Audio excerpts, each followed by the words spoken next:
ధన్యవాదాలు అధ్యక్ష. రాష్ట్ర వ్యాప్తంగా ఉన్న సుమారుగా 50 లక్షల మంది వాల్మీకి బోయలను ఎస్టీ జాబితాలో చేర్చాలన్న అంశాన్ని మీ దృష్టికి తీసుకొస్తున్నాను అధ్యక్ష.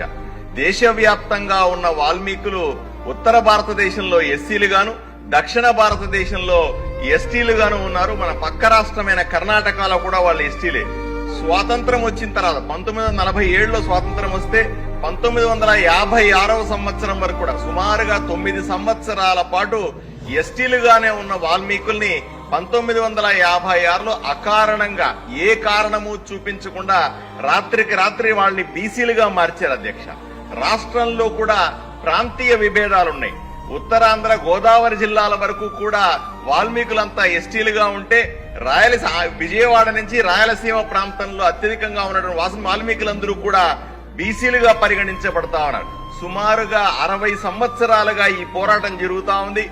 ఎవరు అధికారంలోకి వచ్చినా సరే వాళ్ళని అభ్యర్థించుకుంటున్నాం, వాళ్ళని రిక్వెస్ట్ చేస్తా ఉన్నాం.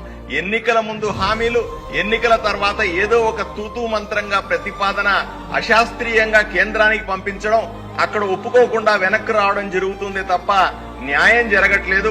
2017 సంవత్సరం డిసెంబర్ 2వ తారీఖున ఇదే శాసనసభ గౌరవ ముఖ్యమంత్రి గారి చంద్రబాబు నాయుడు గారి నాయకత్వంలో తీర్మానం చేసి రాష్ట్ర వ్యాప్తంగా ఉన్న వాల్మీకులను ఎస్టీలుగా చేర్చాలనే ప్రతిపాదన పంపింది.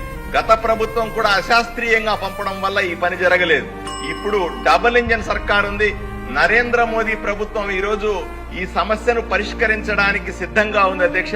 సరైన ప్రతిపాదనల్ని తయారు చేసి ఈ శాసనసభ తీర్మానం చేసి కేంద్రానికి పంపిస్తే నరేంద్ర మోదీ ప్రభుత్వం వాల్మీకుల్ని ఎస్టీలుగా చేర్చి 60 సంవత్సరాలుగా ఉన్న వాల్మీకుల కల నెరవేరుతుందని మీ ద్వారా ముఖ్యమంత్రి గారికి విన్నవించుకున్నాను అధ్యక్ష.